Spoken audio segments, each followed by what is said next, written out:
আবারও নিম্নচাপ। গত দুদিনের বৃষ্টিতে শিলাবতী নদীর জলস্তর বৃদ্ধি পেয়েছে, ফলে কাঠের সাঁকো ডুবছে।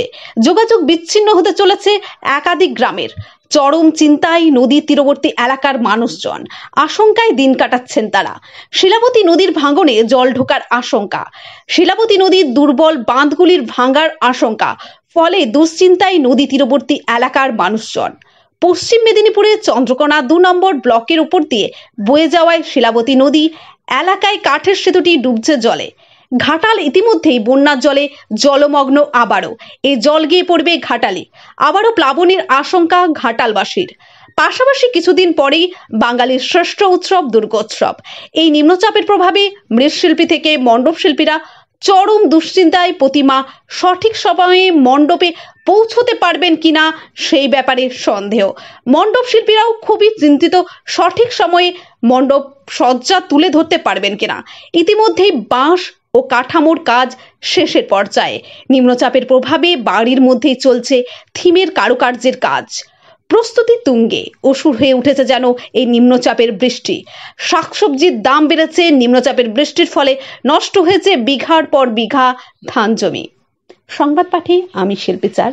আপনারা দেখছেন ঘাটাল লাইভ টিভি এবং সমস্ত খবর সবার আগে পেতে আমাদের চ্যানেলটি ফলো করুন এবং খবর পাঠাতে যোগাযোগ করুন 9635312331 নম্বরে।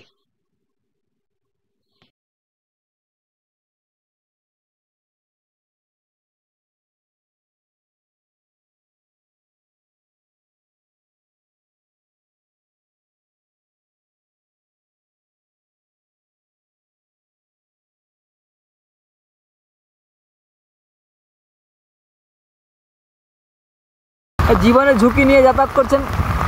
জীবনে ঝুঁকি নিয়ে তো যাতায়াত করতে হবে। এই তো নদীতে জল বেড়ে গেছে, বন্যা হয়ে গেছে, নাহলে পেরাবো কী করে? জীবনে এখন আমাদের এই তো যাতায়াতের পথ, এখন জীবনে ঝুঁকি নিয়েই পেরাতে হবে, না তো পেরানো যাতায়াতের পথ তো নেই, আর কোনো উপায় নেই।